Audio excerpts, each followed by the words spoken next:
بسم الله الرحمن الرحيم. سمع وبصر.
الحمد للہ رب العالمین والصلاة والسلام علی رسول الکریم اما بعد فاعوذ باللہ من الشیطان الرجیم بسم اللہ الرحمن الرحیم۔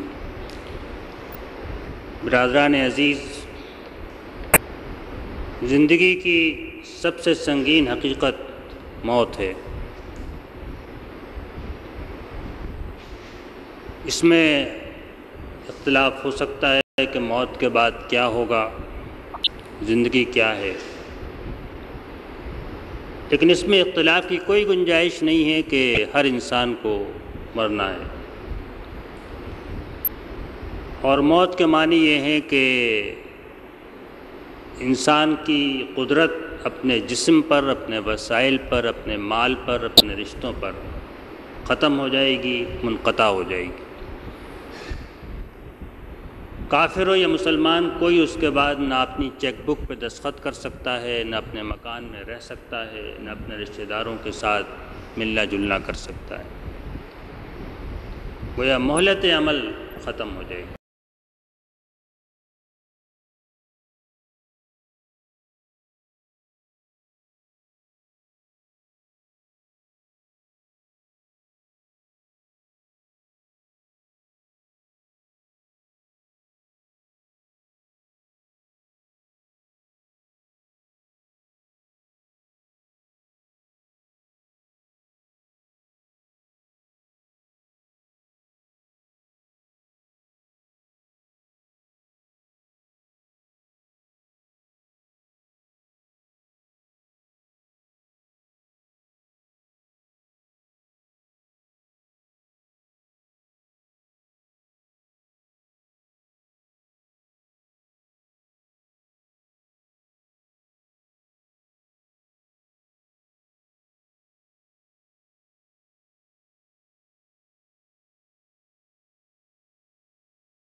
اگر آدمی نے قرآن بہت کم بھی پڑھا ہو لیکن اس بات کے اوپر یقین رکھتا ہو تو اس کے اندر قوت، استعداد اور عمل کی طاقت ہوگی۔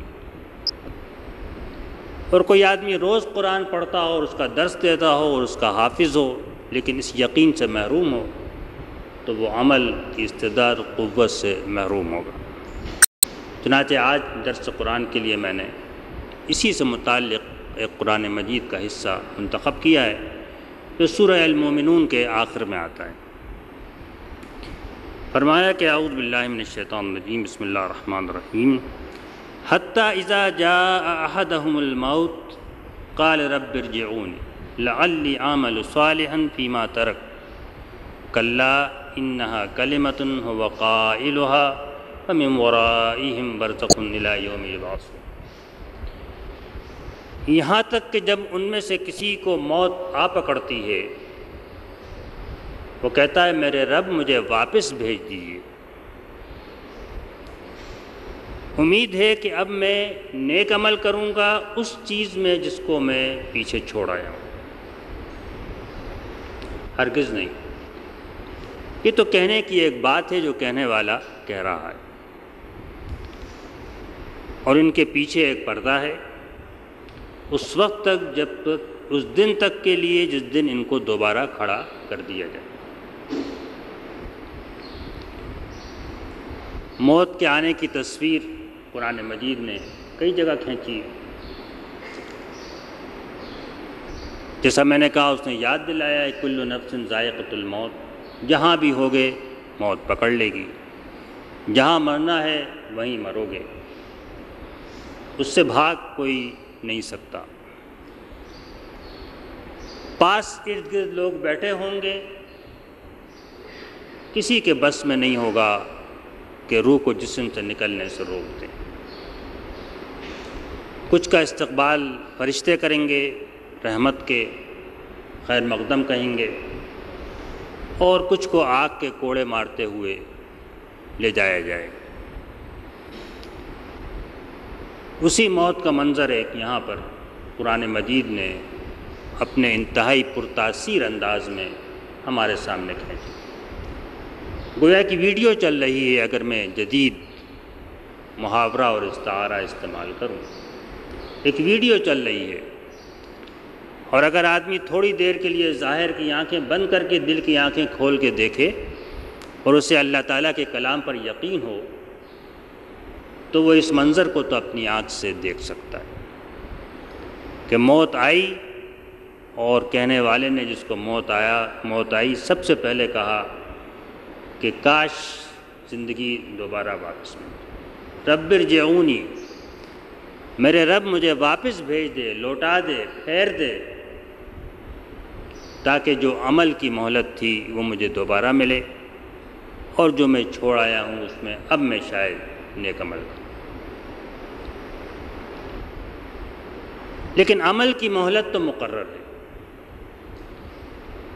اور اس کے بعد یہ آرزو کہ زندگی دوبارہ مل جائے، یہ ایک ہی وقت آدمی نہیں کرے گا، بلکہ قرآن مجید میں بیان ہوا ہے کہ موت کے وقت بھی یہی کہے گا۔ قبر سے اٹھ کے جب اللہ کے سامنے گردن جھکائے کھڑا ہوگا تو وہ بھی یہی کہے گا، اور جب جہنم میں ڈالا جائے گا تو جب بھی یہی کہے گا کہ مجھے واپس ایک دفعہ موقع اور ملے۔ تو بھائیو، دراصل یہ موقع تو آج ملا ہوا ہے، اور اگر آپ کو یہ معلوم ہو کہ سر پر کوئی بہت بڑی مصیبت آنے والی ہے تو آپ کی تو رات کی نیند اور دن کا چین حرام ہو جائے۔ لیکن میں آپ سے پوچھوں، آپ میں سے کس کو اس بات کا یقین ہے کہ وہ دوپہر کے کھانے تک زندہ رہے گا، ضمانت دے سکتا ہے؟ تو آپ میں سے کوئی نہیں دے سکتا۔ آپ نے دیکھا ہے، سنا ہے کہ چلتے پھرتے لوگ کھڑے کھڑے رخصت ہو جاتے ہیں، کوئی گمان بھی نہیں ہوتا، اندازہ بھی نہیں ہوتا۔ ڈاکٹر سرٹیفکیٹ دیتے ہیں کہ صحت بالکل ٹھیک ہے، سرٹیفکیٹ لے کے آدمی گھر آتا ہے اور اگلے ہی دن دنیا سے رخصت ہو جاتا ہے۔ روزمرہ کے واقعات، کوئی ضمانت نہیں دے سکتا۔ آپ اگلے سانس کی ضمانت نہیں دے سکتے کہ وہ آئے گی اور جائے گی۔ اگلے دن کی دل کی دھڑکن کے بارے میں آپ ضمانت نہیں دے سکتے، ایک دفعہ دھڑکائے تو آگے بھی دھڑکے گا، کوئی آپ کے اختیار میں نہیں ہے ان میں سے، نہ دل کا دھڑکنا، نہ سانس کا آنا جانا، نہ زندگی، کوئی چیز آپ کے اختیار میں نہیں ہے۔ اور یہ مہلت جو ہے بس یہی عمل کی ہے جو کسی وقت بھی ختم ہو سکتی ہے، اس لیے چند دن کی ہے، عارضی ہے۔ اگر یہ معلوم ہوتا کہ نیک عمل کرنے میں کوئی بہت لمبی کلفت اور کٹھن منازل ہیں تو آدمی سوچتا کہ کروں یا نہ کروں۔ کوئی طے شدہ اور متعین وقت ہے جو گزارنا ہے، ممکن ہے آپ آج نیک عمل شروع کریں اور کل ہی آپ دنیا سے رخصت ہو۔ تو وقت تو نامعلوم ہے اور بہت مختصر ہے۔ جب قیامت کے روز پوچھا جائے گا تم دنیا میں کتنا رہے، کوئی کہے گا 1 دن، کوئی کہے گا 2 دن، کوئی کہے گا چند گھڑیاں، صبح شام، بس اس سے زیادہ نہیں ہوگا۔ آج بھی آپ سوچیں پلٹ کے، آپ کی عمر 25 سال ہو یا 60 سال ہو، کتنا وقت گزر گیا معلوم ہوتا ہے پلک جھپکتے میں گزر گئے۔ آج یہ معلوم ہوتا ہے کیسے یہ مراحل گزریں گے، یہ تو پلک جھپکتے میں گزر گئے، لیکن یہ وقت دوبارہ نہیں ملے گا۔ یہ قرآن مجید نے بار بار مختلف مناظر کے ذریعے، یہ حسرت کا عذاب جو ہے یہ آگ کے عذاب سے بڑھ کر ہوگا۔ جو آگ کے جسم کو جلاتی ہے اس کا عذاب کم ہوتا ہے، جو آگ دل کو جلاتی ہے اس کا عذاب زیادہ ہوتا ہے۔ اور یہ حسرت کہ ہم نے وہ تھوڑے سے لمحات جو تھے جن کی قیمت میں ہم ہمیشہ کی زندگی اور آرام اور نعمتیں خرید سکتے تھے، وہ ہاتھ سے نکل گئے۔ یہ گھڑی ٹک ٹک کر رہی ہے، ابھی 45 منٹ گزر جائیں گے، یہ اب دوبارہ نہیں آئیں گے آپ کی زندگی، میری زندگی میں۔ اور یہ 45 منٹ اس مدت میں سے کم ہو گئے جو میرے پاس عمل صالح کے لیے ہے۔ اور میں چاہوں کہ یہ مال اور یہ دولت اور یہ شباب اور یہ جوانی اور یہ وقت اور یہ رشتے اور یہ سارے مواقع مجھے دوبارہ مل جائیں تو یہ دوبارہ نہیں ملیں گے۔ کرنے کا وقت آج ہے اور ابھی ہے، اس لیے کہ اس وقت تو کہا آدمی کہے گا کہ کاش جو کچھ میں چھوڑ آیا ہوں، جو کچھ چھوڑ آیا ہوں اس میں تو ہر چیز شامل ہے، اپنا وقت شامل ہے، اپنی جوانی شامل ہے، اپنا مال شامل ہے، اپنے رشتے شامل ہیں، اپنی جائیداد و مکان شامل ہے، ہر چیز شامل، اپنی زبان شامل ہے جو بولتی تھی، اپنا دل شامل ہے جس میں حسد اور کینہ اور بغض اور نامعلوم کتنی گندگیاں بھر رکھی تھیں، وہ سب ہے جو آدمی چھوڑ کے آیا ہے۔ یہ میں چھوڑ کے چلا جاؤں گا، اور پھر میری یہ خواہش ہوگی کہ کاش دوبارہ وہی چیزیں مل جائیں۔ فرمایا کلا، ہرگز نہیں، ہرگز نہیں کہ یہاں 2 معنی ہیں۔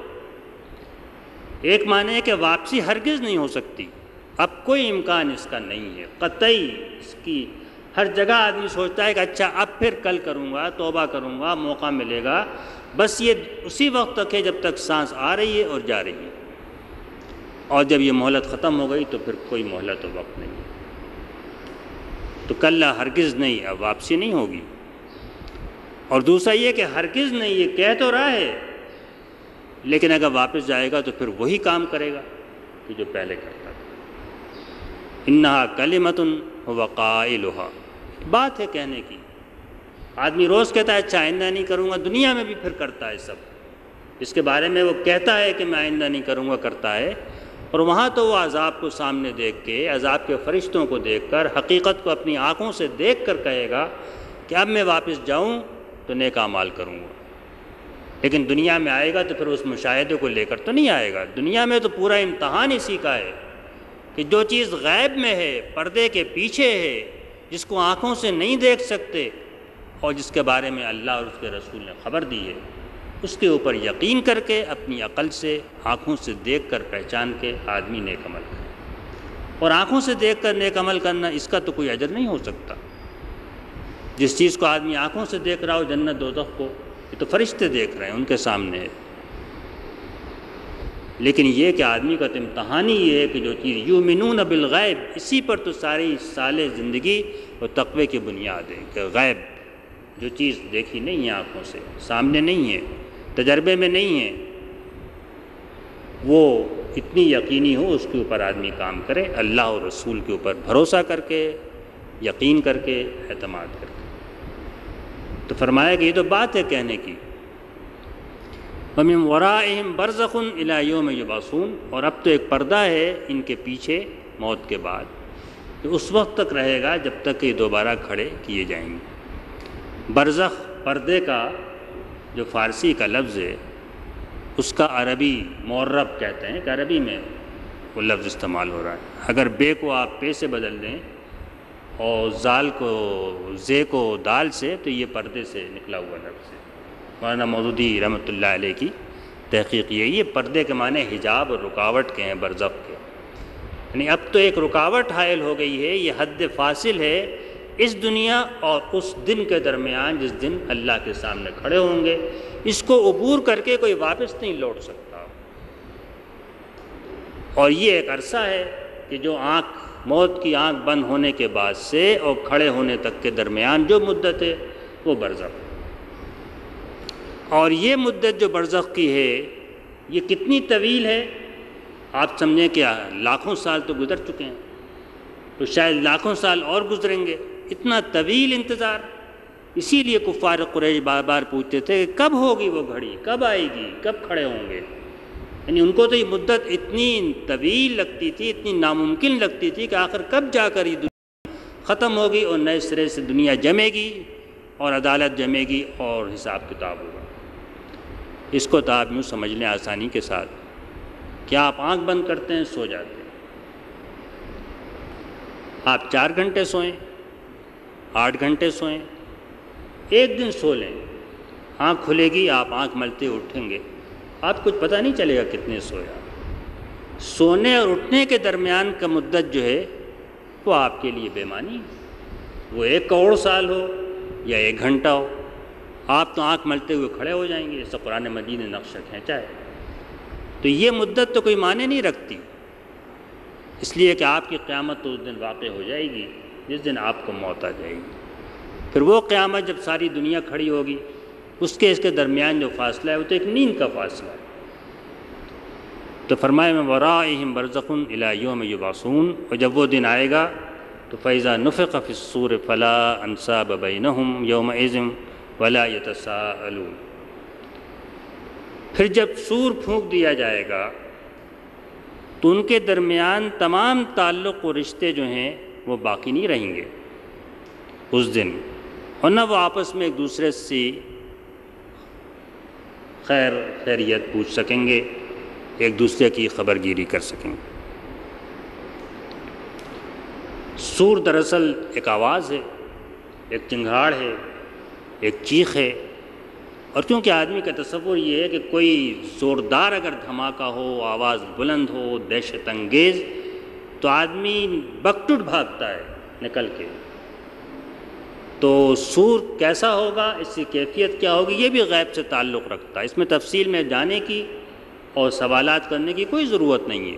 جیسا اللہ نے بیان فرما دیا ہے ویسے ہی ہے. آخرت کی دنیا ہماری دنیا سے مختلف بھی ہوگی اور مشابہ بھی ہوگی. اور اللہ تعالیٰ ہم کو انہی الفاظ میں سمجھائے گا جو الفاظ کے ہمارے یہاں معروف اور جانتے ہیں. ہم باغوں سے اور نہروں سے اور پھلوں سے اور گوشت سے اور حسن سے اور خوبصورتی سے ان سے ہم واقف ہیں. ان کی وہاں کیا کیفیت ہوگی یہ بالکل ہمارے لیے اجنبی بھی نہیں ہوگی اور اس کی مانند بھی نہیں ہوگی جو دنیا کے اندر ہے. اس سے زیادہ اس میں پڑھنے کی اصل چیز تو تیاری ہے، پڑھنے کی ضرورت نہیں ہے. تو سور کے معنی یہ ہے کہ ایک دہشت انگیز چیخ چنگھاڑ ہوگی جس کے اوپر سب، یعنی جس طرح چنگھاڑ ہوتی ہے تو چھوٹی آواز ہوتی ہے، الارم بجتا ہے تو ایک سوتا ہوا آدمی کھڑا ہو جاتا ہے. وہ اتنا بڑا دہشتناک الارم ہوگا کہ دنیا کے اندر قبروں سے مردے اٹھ کھڑے ہوں گے اور اللہ کی طرف بھاگنا شروع کر دیں. کہ قرآن مجید نے تصویر کئی جگہ کھینچی ہے.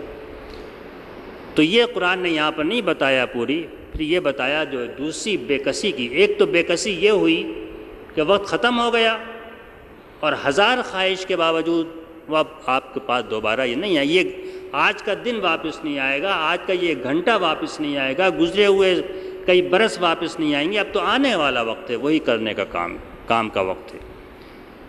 لیکن ایک دوسری بے کسی یہ ہوگی کہ سارے رشتے، وہ تعلقات جن کی خاطر آدمی جیتا ہے، جن کی خاطر آدمی مرتا ہے، جن کی خاطر آدمی گناہ کرتا ہے، جن کے سہارے آدمی جیتا ہے، یہ سب یکسر منقطع ہو جائیں گے اور کٹ جائیں گے. آدمی اپنے باپ سے بھاگے گا، ماں سے بھاگے گا، بھائی سے بھاگے گا، بیوی سے بھاگے گا، بس مجھ سے دور رہو اس وقت. وَلِكُلِّ امْرِئٍ يَوْمَئِذٍ شَأْنٌ یُغْنِیہ، ہر ایک کے لیے اپنا ہی حال کافی ہوگا جو اس کو مصروف رکھے. نہ کوئی کسی کے کام آئے گا، نہ کوئی کسی کی دستگیری کر سکے گا، نہ کوئی کسی کی فریاد کو سن سکے گا. یہاں تک کہ آدمی یہ چاہے گا کہ میرے بدلے میری بیوی کو جہنم میں پھینک دیا جائے، میرے بھائی کو پھینک دیا جائے، میرے بیٹے کو پھینک دیا جائے، کسی کو بھی ڈال دیا جائے، مجھے بچا لیا جائے. اتنا خود غرض آدمی اس آگ کے عذاب کو دیکھ کر ہوگا. تو فلا انصاب بینہم یومئذ. رشتوں کی خاطر آدمی بہت کچھ کرتا ہے، بچوں کی خاطر کرتا ہے، بھائیوں کی خاطر کرتا ہے، والدین کی خاطر کرتا ہے، حرام کماتا ہے، حرام کھاتا ہے، حرام لاتا ہے، جھوٹ بولتا ہے، جائیداد پر قبضہ کرتا ہے، جو وقت اللہ کی عبادت میں دینا چاہیے خوش گپیوں میں گزار دیتا ہے. یہ سب انہی رشتوں کی خاطر ہے جو بالکل کسی کام آنے والے نہیں. اور جو رشتہ کام آنے والا ہے، اپنے خدا سے محبت کا رشتہ، اپنے رسول سے محبت کا رشتہ، اطاعت کا رشتہ جو کام آنے والا ہے، اس کی آدمی پرواہ نہیں کرتا. جن سے دنیا کے رشتے ہیں ان کی خاطر تو ہزاروں لاکھوں نکال کر جیب سے خرچ کر، ایک ایک شادی پر 3-3 لاکھ خرچ کر دیتا ہے. اللہ کے لیے پیسے مانگے تو 3 روپے بھی جیب سے نہیں نکلتے.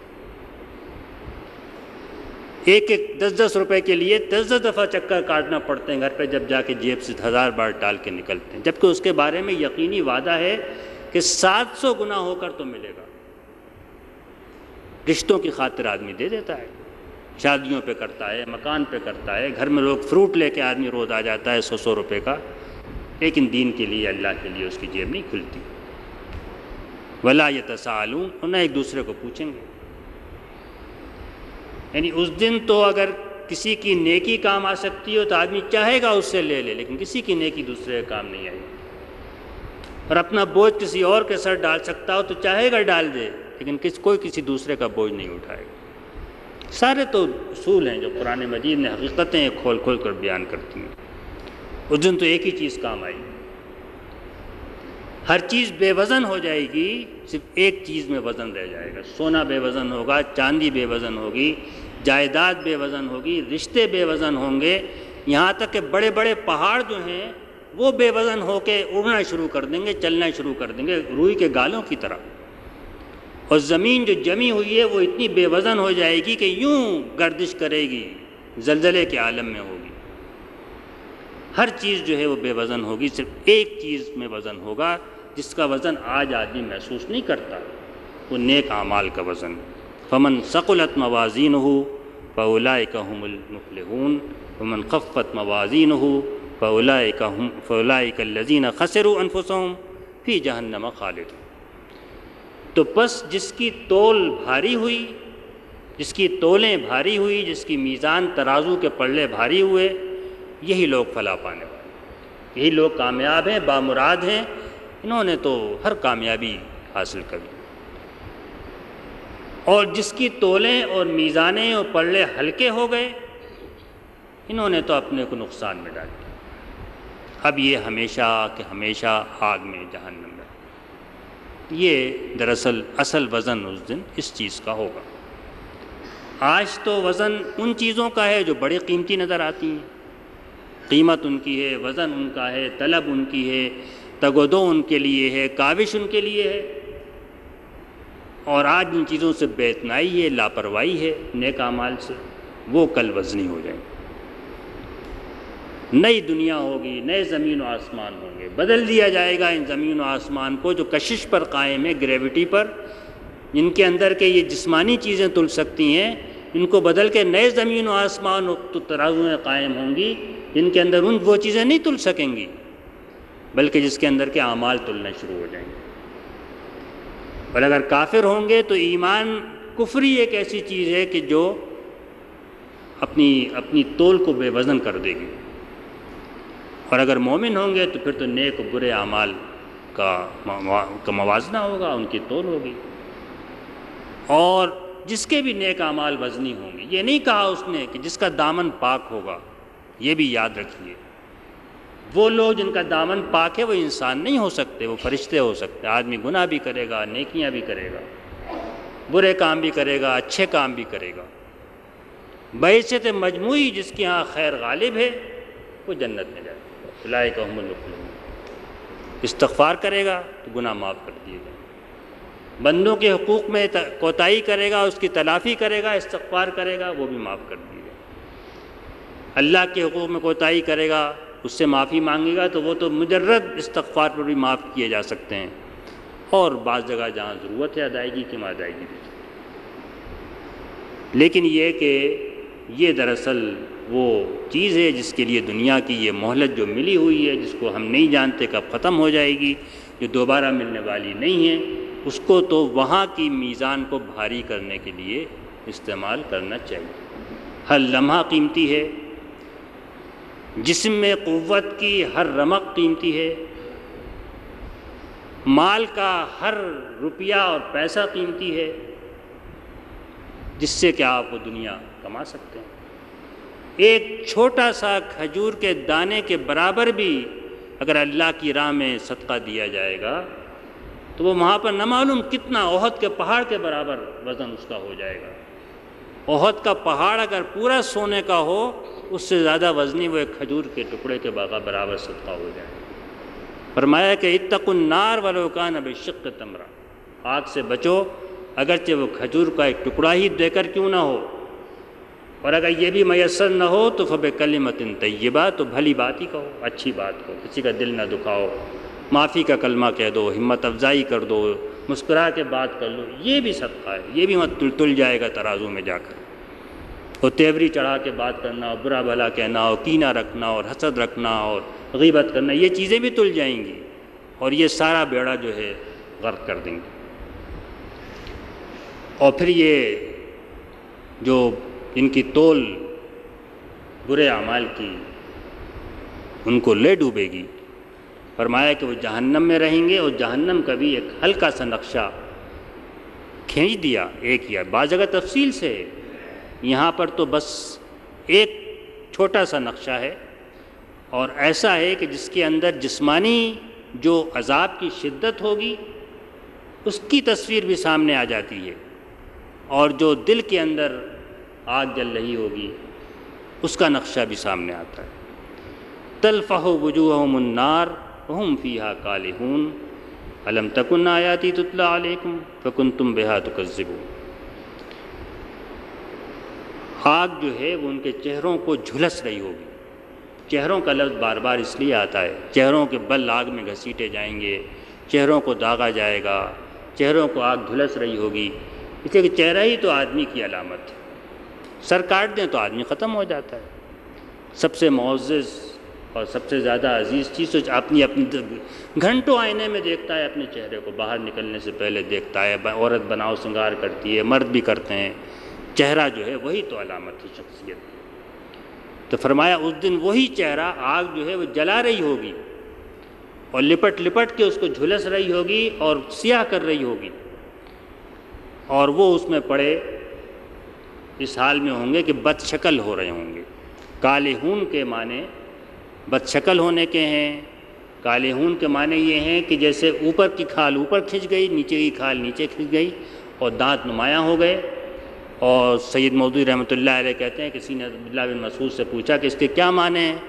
انہوں نے کہا تم نے کسی بکری کا بھنا ہوا سر نہیں دیکھا آگ میں جلا ہوا، کہ پوری کھال جو ہے وہ جل جاتی ہے اور دانت اور ہڈیاں سب سامنے نظر آتی ہیں۔ یہ دراصل اس کے معنی ہیں، اور یہ ہے ایک ہلکی سی تصویر عذاب کی، جس کو آدمی سوچے تو کانپ اٹھے، لرز اٹھے۔ ہم قرآن پڑھتے ہیں، سنتے ہیں، ہزار گفتگویں کرتے ہیں، یہ ویڈیو ہمارے سامنے موجود ہے، قرآن کا پیش کیا ہوا منظر کشی ہے، تصویر ہے جو پوری سامنے ہے، اس کو یاد کر لیں صبح شام اٹھتے بیٹھتے، تو یہی زندگی کی اصلاح کے لیے، تربیت کے لیے کافی ہے۔ اور دوسرا یہ کہ پھر یہ بھی قرآن مجید کا انداز ہے کہ ابھی تو بیان ہو رہا تھا ان لوگوں کے بارے میں، موت آ گئی، جہنم میں پہنچ گئے، آگ جھلس رہی ہے، اچانک جہنم میں اللہ تعالیٰ کا ان سے خطاب شروع ہو جاتا ہے، یعنی بیچ میں کوئی وقفہ نہیں ہے۔ قرآن کا یہی جس میں کہ ویڈیو کا طریقہ ہی یہ ہے کہ پہلے یہاں پڑھتا ہے، پھر ایک دم منظر بدل جاتا ہے، پھر دوسری جگہ جاتا ہے، پھر تیسرا منظر آ جاتا ہے۔ یہ الفاظ کا ویڈیو ہے، الفاظ میں تصویر کشی ہو رہی ہے۔ کیا میری آیات تمہارے اوپر پڑھی نہیں جاتی تھیں اور تم ان کو نہیں چٹلاتے تھے؟ یعنی موقع تو موجود تھا، موقع ملا تھا، تم کو معلوم تھا کہ میں نے کیا کہا ہے، کس بات کی خبر دی ہے، میرے پاس آنا ہے، مجھے کون سے اعمال پسند ہیں، کون سے اعمال ناپسند ہیں، کون سے اعمال ہیں جو ترازو میں وزن پائیں گے، کون سے اعمال ہیں جو بے وزن ہوں گے، کون سے اعمال ہیں جو نیکیوں کو بھی کھا جائیں گے، اور کون سے اعمال ہیں جو کہ جہنم کو مستحق، سب تمہیں معلوم تھا، یہ آیات سب تمہارے سامنے موجود تھیں۔ پھر اب اور آگے سوال نہیں ہے، اس سوال کا اختصار جو ہے وہ خود اپنی جگہ پر بڑا جامع ہے۔ یہ نہیں پوچھا کہ پھر تم نے یہ کیوں کیا، کیا تمہیں اس وقت ہوش نہیں آیا، بات لمبی ہو جاتی، بس اللہ تعالیٰ خطاب کرتا ہے الم تکن آیاتی تتلی علیکم فکنتم، کیا تم جھٹلانے تو نہیں تھے جب تمہیں سب کچھ معلوم تھا؟ تو گویا اب کیا معذرت اور اب کیا حسرت اور اب کیا موقع، جبکہ علم اور جاننے کے باوجود تم نے آج کے دن کی تیاری نہیں کی۔ قالوا ربنا غلبت علینا شقوتنا وکنا قوما ضالین ربنا اخرجنا منها فإن عدنا فإنا ظالمون۔ پھر اب اس کے بعد جو براہ راست خطاب تھا وہ ایک جملہ بول کے ختم ہو گیا، اب پھر ان کا ذکر شروع ہو گیا جو جہنم میں پڑے ہوئے ہیں، کہیں گے ہمارے رب ہمارے اوپر ہماری بدبختی غالب آ گئی۔ آدمی ہمیشہ قسمت کو الزام دیتا ہے، کیا کروں قسمت ہی یہ تھی، لیکن آدمی کو اللہ نے مختار بنایا، اختیار دیا ہے، وہ چاہے تو نیکی کرے اور چاہے تو بدی کرے، چاہے تو اللہ کی اطاعت کرے اور چاہے تو اس کی نافرمانی کرے۔ تو اپنے باپ دادا پہ الزام رکھنا، اپنے معاشرے پہ رکھنا، اپنے حکمرانوں پہ رکھنا، اپنے میڈیا پہ رکھنا، کیا کریں صاحب، زمانہ ہی ایسا ہے، کیا کریں حالات ہی ایسے ہیں، کیا کریں اس کے بغیر تو کچھ ہو ہی نہیں سکتا، اور کیا کریں ہم تو بدبخت ہیں، گناہ گار ہیں صاحب، بہت لوگ کہتے ہیں ہم تو دنیا کے کتے ہیں۔ تو کیوں ہیں دنیا کے کتے، کیوں گناہ گار ہیں؟ اگر ویسے ہی آدمی نیک ہے اور انکساری سے کہہ رہا ہے، اس کی بات میں نہیں کر رہا، لیکن جو اپنی بدعمالیوں کے جواز کے لیے سمجھتے ہیں اتنا کہہ دینا کافی ہے، تو وہاں بھی یہی کہیں گے ربنا غلبت علینا شقوتنا، اور کیا کریں ہم گمراہ ہو گئے۔ پھر وہی خواہش اور آرزو پھر دوبارہ پیش ہوگی، اس لیے کہ اس پورے رکوع کے اندر اسی پر زور ہے کہ یہ مہلت ہے، اس کے بعد یہ وقت ملنے والا نہیں، آخر تک یہ اسی طرح چلے گا، اور آخر تک تو میں آج نہیں مکمل کر سکتا، لیکن آخر تک یہ اسی طرح چلے گا۔ اے رب ہم کو اس سے نکال، اس آگ سے نکال دے، اس عذاب سے نکال دے جہاں پر آگ جھلس رہی ہے، ہمارا کھوپڑی جو ہے وہ آگ میں بھونی جا رہی ہے، اس سے نکال دے۔ پھر اگر ہم دوبارہ وہی برے کام کریں تو فإنا ظالمون، پھر ہم کو ظالم سمجھ، لیکن پھر یہ وہی آرزو ہے، اس لیے کہ اول تو یہ آرزو پوری نہیں ہو سکتی، اور اگر پوری کر بھی دی جائے، قرآن مجید میں بیان ہے کہ ان کو اگر دوبارہ واپس بھیج دیا جائے گا تو انہی حالات میں بھیجا جائے گا، انہی ترغیبات کے درمیان بھیجا جائے گا، اسی چیز سے اسی طرح لا علمی سے بھیجا جائے گا جو اب آنکھوں سے نظر آ رہی ہے، اور یہ پھر وہی کام کریں گے جو پہلے کر، کوئی وجہ نہیں ہے کہ اس کے بعد روش بدل جائے گی۔ اب عذاب کو آنکھ سے دیکھ کے توبہ ہو رہی ہے، تو کوئی وجہ نہیں ہے کہ اگر جب آنکھ سے نہیں دیکھیں گے تو انہی حالات میں گھریں گے، وہی بیوی بچے ہوں گے، وہی جائیدادیں ہوں گی، وہی حرام کا مال ہوگا، تو پھر یہ وہی کام نہیں کریں گے، کوئی وجہ نہیں ہے۔ فإن عدنا فإنا ظالمون، اس لیے اب اگر ہم کریں گے تو پھر ظالم ٹھہرانا، فرمایا قال اخسؤوا فیها ولا تکلمون، اس میں تم رائندہ درگاہ ہو کے، ذلیل ہو کے، درماندہ ہو کے اسی میں پڑے رہو۔ اب یہ جو ذلت اور عذاب تمہارے لیے مقدر ہے، اس سے نکلنے کی کوئی صورت نہیں ہے۔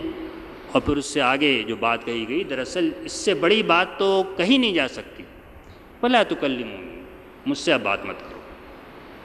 یہ تو غضب کی اور ناراضگی کی آخری حد ہوتی ہے نا، آدمی باپ مارتا بھی ہے اور پیٹتا بھی ہے، آخر میں اچھا میں تم سے بات نہیں کروں گا، مجھ سے بات مت کرو۔ آپ واقف ہیں اس سے کہ بات نہ کرنے کی تکلیف اور عذاب جو ہے یہ کتنا سخت ہوتا ہے۔ اب نہ کوئی عذر کی مہلت ہے، نہ معذرت کا وقت ہے، نہ کوئی تعویلات پیش کرنے کا وقت ہے، یہ سب گزر چکا ہے، اور نہ مجھ سے بات کرو، ولا تکلمون۔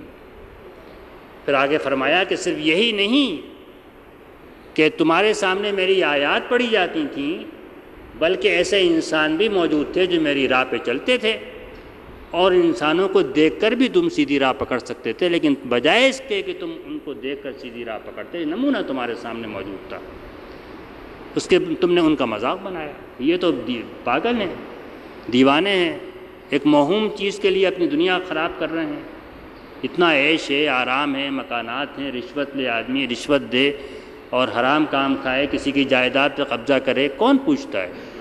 تو بیوقوف لوگ کہتے ہیں نیک لوگ تو بیوقوف لوگ ہیں، یہ اس زمانے میں بھی کہا جاتا تھا۔ انہ کان فریق من عبادی یقولون ربنا آمنا فاغفر لنا وارحمنا وانت خیر الراحمین فاتخذتموہم سخریا حتی انسوکم ذکری فکنتم منہم تضحکون۔ میرے بندوں میں ایک گروہ تھا اور جن کی روش یہ تھی کہ وہ یہ کہا کرتے تھے کہ ہمارے رب ہم ایمان لائے، بس ہمارے گناہ بخش دیجئے، ہمارے اوپر رحم فرمائیے، اور آپ بہترین رحم کروانے والے ہیں۔ پھر تم نے ان کا مذاق بنا لیا، یہاں تک کہ انہوں نے تمہیں میری یاد سے غافل کر دیا، یعنی ان کے پیچھے پڑنے سے بجائے ان کی پیروی کرنے کے ان کا مذاق بنانے کی وجہ سے تم نے میری یاد کو بھی فراموش کر بیٹھے اور تم ان سے مذاقہ کرتے کرتے ہی رہ گئے۔ یہ ایک طرف تو اللہ کی آیات ہیں، اس کی کتاب ہے، اس کی تعلیمات ہیں، دوسری طرف نیک انسانوں کے نمونے ہیں، اور اللہ تعالیٰ نے ان کے نمونے میں دو چیزیں یہاں پر بیان فرمائی۔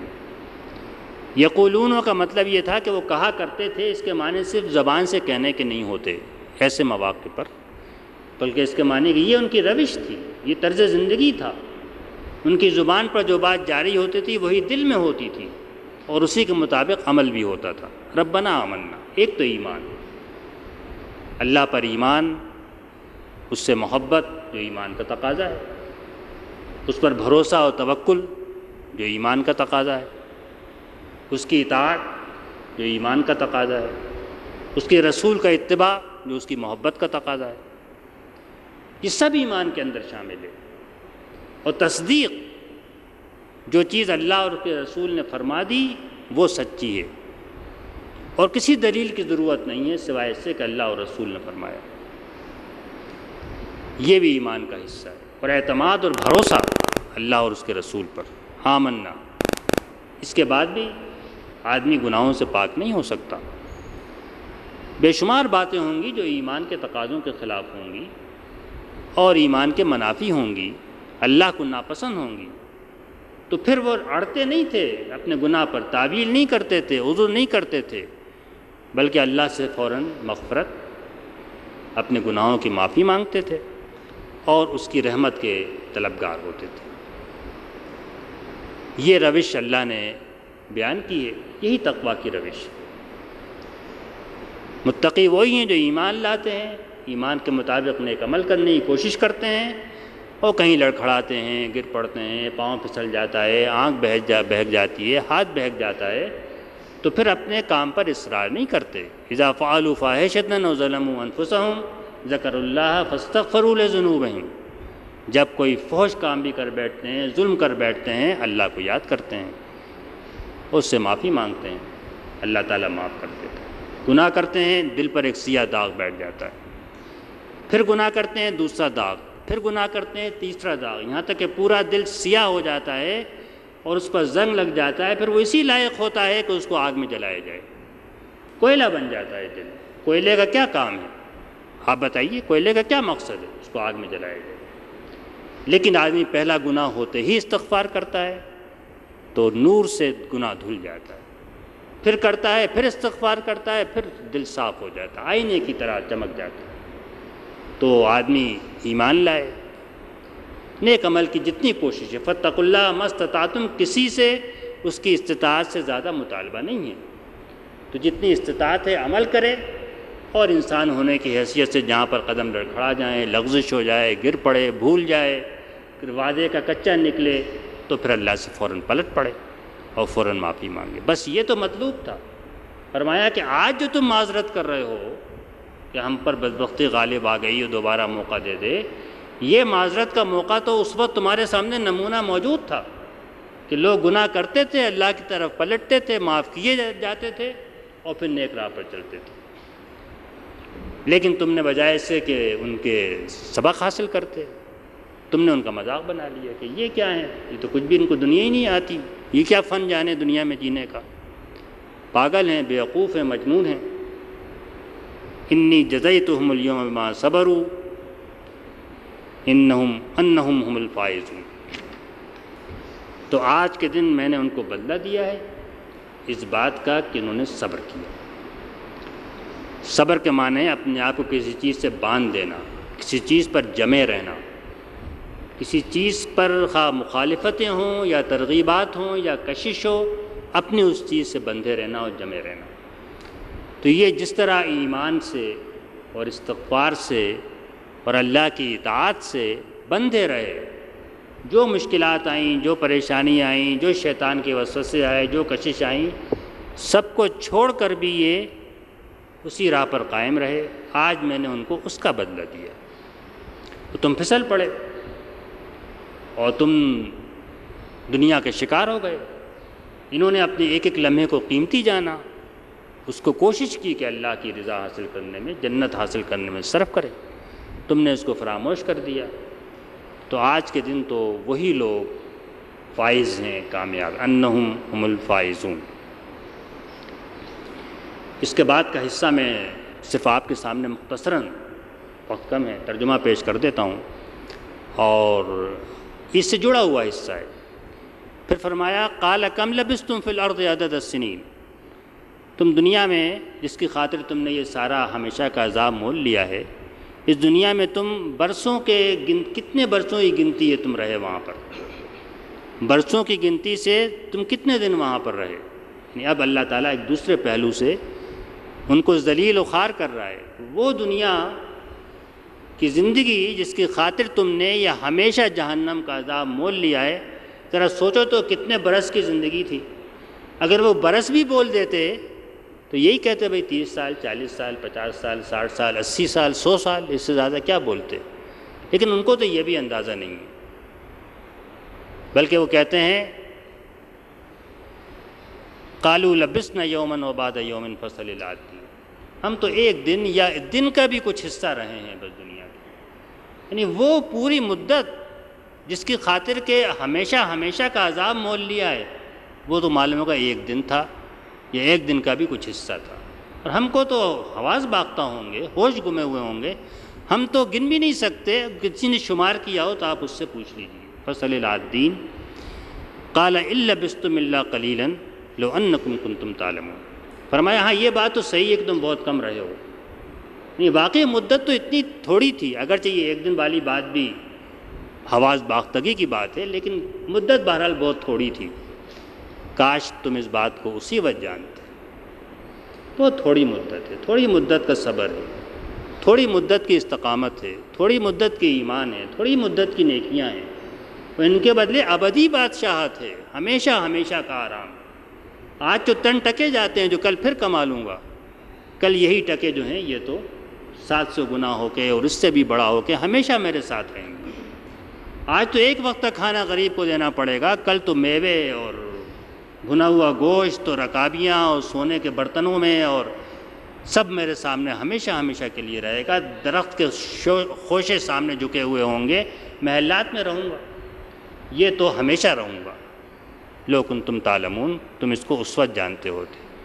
افحسبتم انما خلقناکم عبثا وانکم الینا لا ترجعون، کیا تم نے یہ سمجھ لیا تھا کہ ہم نے تم کو بیکار پیدا کیا، تمہارا حساب نہیں ہوگا، تم سے پوچھا نہیں جائے گا، یہ جسم، یہ آنکھیں، یہ ہاتھ، یہ پاؤں، یہ صلاحیتیں، یہ مال، یہ سب کچھ تم کو بیکار دے دیا گیا؟ اللہ تعالیٰ نے یہ سارا کام عبث کیا ہے اور تم کو ہماری طرف لوٹنا نہیں ہے۔ انکم الینا لا ترجعون فتعالی اللہ الملک الحق لا الہ الا هو رب العرش الکریم، ایسا بیکار کام کرنے سے بہت بلند ہے وہ اللہ کہ جو بادشاہ حقیقی ہے، جس کے علاوہ کوئی معبود نہیں ہے، اور جو کہ اس پوری کائنات کے مرکز عرش کریم کا بھی رب ہے۔ یعنی وہ عرش کہ جس کے لیے اللہ تعالیٰ نے کریم کی صفت استعمال کی ہے کہ وہ کوئی ظالم خدا نہیں ہے، اور وہ تخت شاہی جو ہے وہ ظلم کا، انتقام کا اور بندوں کو تکلیف پہنچانے کا نہیں، بلکہ کریم کا لفظ اپنی صفت بھی اس کی ہے، اپنے عرش کی صفت بھی اس نے کریم بیان فرمائی۔ جو مرکز سلطنت ہے، مرکز کائنات ہے، وہاں سے بھی کرم تقسیم ہوتا رہا، تو کرم تقسیم ہوتا ہے، تم ہی اس سے جھولی بند کیے، دروازہ بند کیے، دل کو بند کیے، تم بیٹھے رہے اور کوئی چیز تمہارے ہاتھ نہیں آئی۔ وَمَن يَدْعُ مَعَ اللَّهِ إِلَٰهًا آخَرَ لَا بُرْهَانَ لَهُ بِهِ فَإِنَّمَا حِسَابُهُ عِندَ رَبِّهِ إِنَّهُ لَا يُفْلِحُ الْكَافِرُونَ۔ تو جو اللہ کے علاوہ کسی اور کو الہ پکارے، الہ بنائے، اس کے پاس اس کے لیے کوئی دلیل نہیں ہے اور اس کا حساب ضرور لیا جائے گا، اس کے رب کے پاس موجود ہے، اور وہاں پر کوئی فلاح کافروں کے لیے نہیں ہے۔ یہ سورت شروع ہوئی تھی ایک آیت سے جس کا معنی تھے قد افلح المومنون، اسی لیے اس کا نام المومنون ہے کہ مومن جو ہیں فلاح پائیں گے، اور آخر میں فرمایا انہ لا یفلح الکافرون، کافرون فلاح نہیں پائیں گے۔ پھر یہ آخری ہدایت ہے، یہ اسی گروہ کا اسوہ اور روش ہے جس کا ذکر کہ اللہ تعالیٰ فرما چکے ہیں وَقُلْ رَبِّ اغْفِرْ وَارْحَمْ وَأَنْتَ خَيْرُ الرَّاحِمِينَ۔ یہ کہو، اس پر کاربن رہو، کہ گناہ نیکی کرو، ایمان لاؤ اور اللہ کو اپنا رب سمجھو، حساب کتاب کے پر یقین رکھو۔ اس لیے جو غلطی ہو جائے تو فوراً اللہ کی طرف پلٹو، اس سے معافی مانگو، کہو رب اغفر وارحم وانت خیر الراحمین، میرے رب میرے گناہ بخش دے، میرے اوپر رحم فرما، تو بہترین رحم کرنے والا۔ تو یہ آخرت کا بیان ہے۔ جیسا میں نے کہا اسی میں عمل کی قوت ہے، اس پر یقین ہی ہماری طاقت کا سرچشمہ ہے۔ نفس کے اندر استعداد و صلاحیت اس بات کی کہ اللہ کی اطاعت کریں، اس کے راستے پہ چلیں، اس کے بغیر نہیں پیدا ہو سکتی کہ آخرت کی طلب ہو، جنت کی طلب ہو، دوزخ کا خوف ہو، اور آدمی اللہ کے علاوہ کسی کو اپنا معبود نہ سمجھے، ہر عمل کے بارے میں سمجھے کہ اللہ کو حساب دینا ہے، اور اگر غلطی ہو جائے تو میں اس کو رب سمجھ کے اس کی طرف پلٹے، اس سے اپنے گناہوں کی معافی مانگے۔ اللہ تعالیٰ کی رحمت و مغفرت کا دروازہ کھلا ہوا ہے۔ اللہ تعالیٰ مجھے آپ کو عمل کی توفیق عطا فرمائے۔ وآخر دعوانا الحمدللہ رب العالمین۔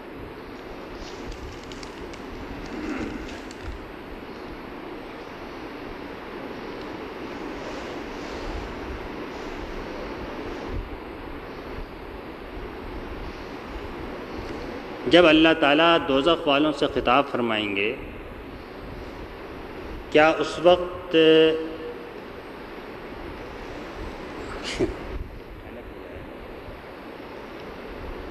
آپ کی آپ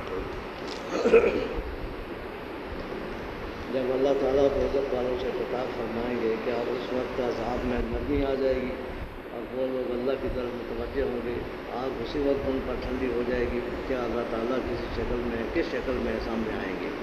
اللہ تعالیٰ اپنا دیدار کس شکل میں کروائیں گے؟ میں نے شروع میں ہی بڑی مختصراً ایک بات کہی تھی جس کو آپ نے شاید نوٹ نہیں کیا، کہ آخرت کا پورا تعلق عالم غیب سے ہے، دنیا ہی دوسری ہے، اس کے بارے میں علم کا کوئی ذریعہ نہیں ہے سوائے سے کہ جو اللہ نے اس کے رسول نے بتایا۔ جہاں اللہ اور رسول نے نہیں بتایا وہ تفصیل نہ مجھے معلوم ہے اور نہ اس کے معلوم ہونے سے مجھے فرق پڑے گا۔ صرف اتنی بات قرآن مجید کے بیان سے ظاہر ہے کہ یہ خطاب تو اللہ تعالیٰ کی طرف سے غضب کا خطاب ہے، تو غضب کے خطاب سے یہ توقع رکھنا کہ اس وقت عذاب ہلکا ہو جائے گا اور جہنم ٹھنڈی ہو جائے گی، یہ دونوں میں مطابقت نہیں ہے۔ باقی تفصیلات مجھے علم نہیں ہے اور مجھے اس کے علم کی کوئی ضرورت بھی محسوس نہیں ہوتی، اس لیے اصل چیز تو اپنی طرف کسی شکل میں بھی دیدار کرائے، دیدار مطلوب ہے۔ اور اگر اللہ تعالیٰ کے خطاب کے بعد جہنم ٹھنڈی بھی پڑ جائے گی تو میں تو وہاں نہیں ہونا چاہوں گا کسی صورت میں بھی، کہ وہاں میں یہ خطاب سنوں اور چند لمحے کی ٹھنڈک میں حاصل کروں۔ میری کوشش تو ہمیشہ کی ٹھنڈک اور ہمیشہ کی انعام اور ہمیشہ کی اللہ کی رضا کا حصول ہونا چاہیے۔ ایک سوال ہے، آپ اپنا پورا تعارف کرائیں، مہربانی ہوگی۔ نام تو معلوم ہوگا نا آپ؟ خرم مراد، اور میری پیدائش سن 32 کی ہے، تقریباً 61-62 سال عمر ہے۔ میرے خاندان کا تعلق سہارنپور، لدھیانہ، فیصل آباد، سرگودا ان مختلف علاقوں سے ہے، لیکن میری پیدائش بھوپال ریاست کی۔ تو پیشہ ورانہ طور پر میں ایک سول انجینئر ہوں۔ میں نے سن 52 میں کراچی سے، سن 57 میں امریکہ سے انجینئرنگ کی ڈگریاں حاصل کیں، اور پاکستان کی ایک مشہور فرم ہے ایسوسیٹڈ کنسلٹنگ انجینئرز، جس نے کہ راول ڈیم بنایا ہے، آپ نے دیکھا ہوگا بعد میں، کالا باغ، خانپور ڈیم بنایا ہے، ہب ڈیم بنایا ہے، اور اب کالا باغ ڈیم کا بھی ڈیزائن کیا ہے۔ تو میں اس میں ڈھاکے میں ان کا چیف انجینئر، پھر جنرل مینیجر، اور اس کے بعد ریزیڈنٹ ڈائریکٹر کے طور پہ، اس کے بعد ایران میں، سعودی عرب میں بھی ان کے ریزیڈنٹ ڈائریکٹر کے طور پہ کام کرتا رہا ہوں، لیکن سن 77 میں نے انجینئرنگ کا پیشہ ترک کر دیا۔ تحریک سے میں وابستہ سن 48 سے ہوں، اور سن 48 سے مطلب باقاعدہ ہوں، واقف میں تقریباً سن 41 سے ہی ہوں، اور سن 48 سے میں نے تحریک میں شمولیت اختیار کی بھوپال میں۔ پاکستان آنے کے بعد جمعیت میں شامل ہوا، 51-52 میں جمعیت کا ناظم اعلیٰ رہا۔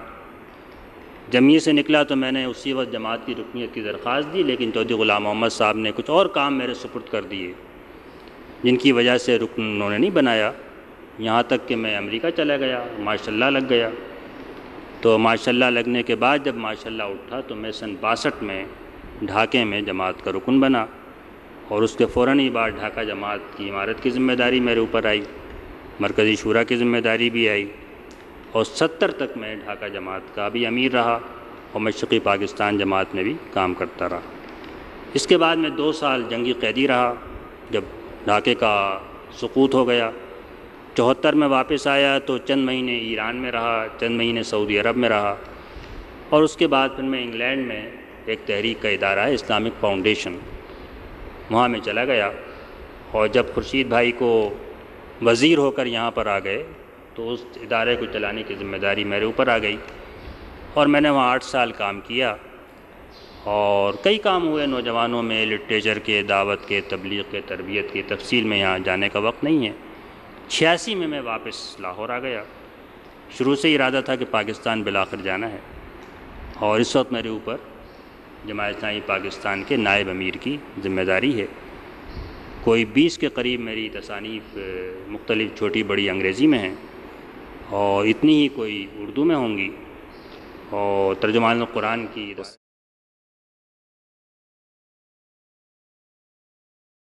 من الشيطان الرجيم. بسم الله الرحمن الرحيم. اللهم نسألك بأننا نشهد أنك أنت الله الأحد الصمد الذي لم يلد ولم يولد ولم يكن له كفوا أحد. اللهم نسألك رضاك والجنة ونعوذ بك من سخطك والنار ونعوذ بك من سخطك والنار. اللهم اجعلنا من الموحدين، اللهم اجعلنا من أهل التوحيد، من الذين يقولون لا إله إلا أنت، لا حول ولا قوة إلا بك. اللهم تقبل منا صلاتنا وركوعنا وسجودنا وأعمالنا.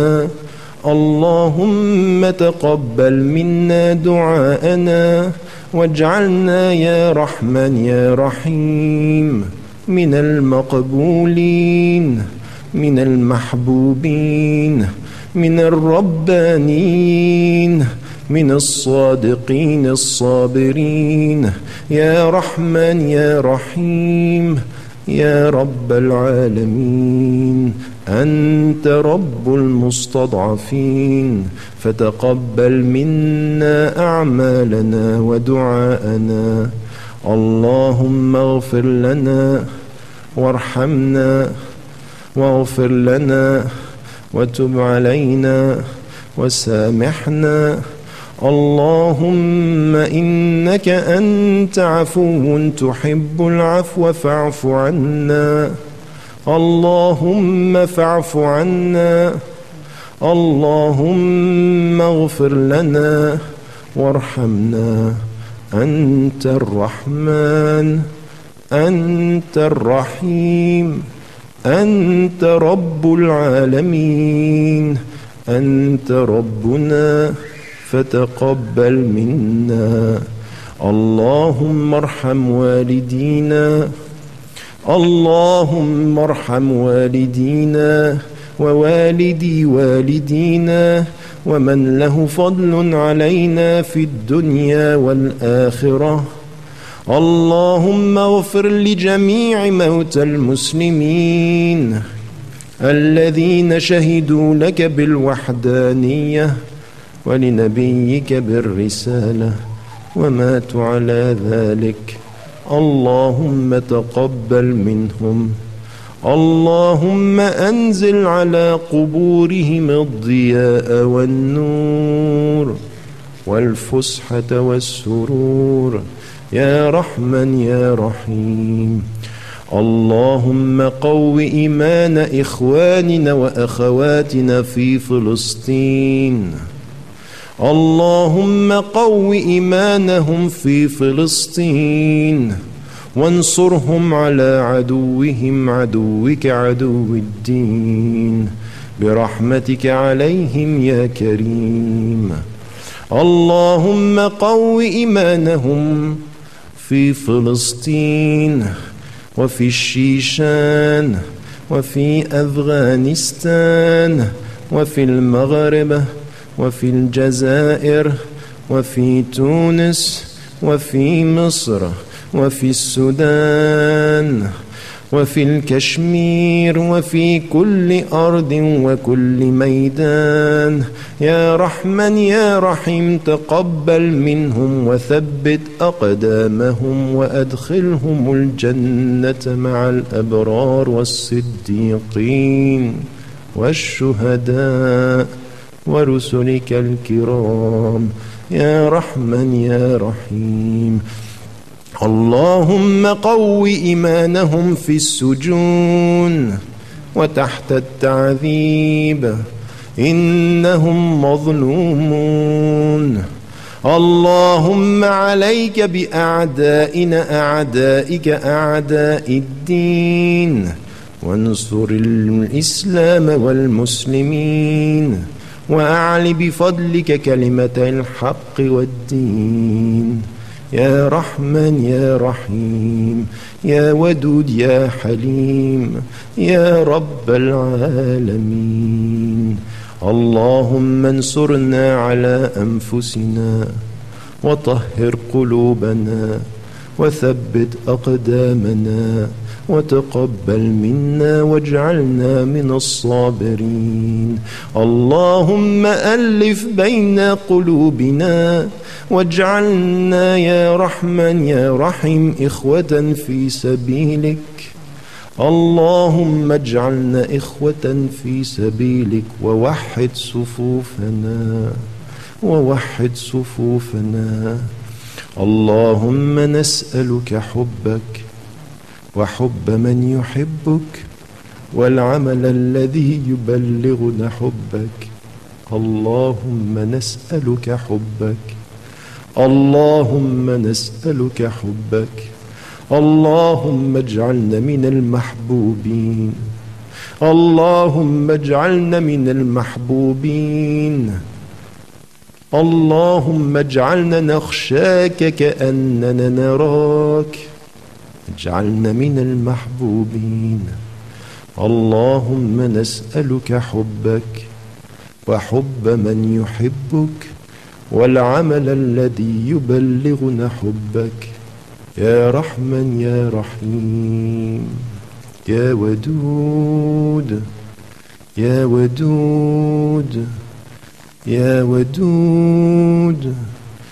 يا الله تقبل منا واستجب دعاءنا وطهر قلوبنا وطهر قلوبنا وطهر قلوبنا.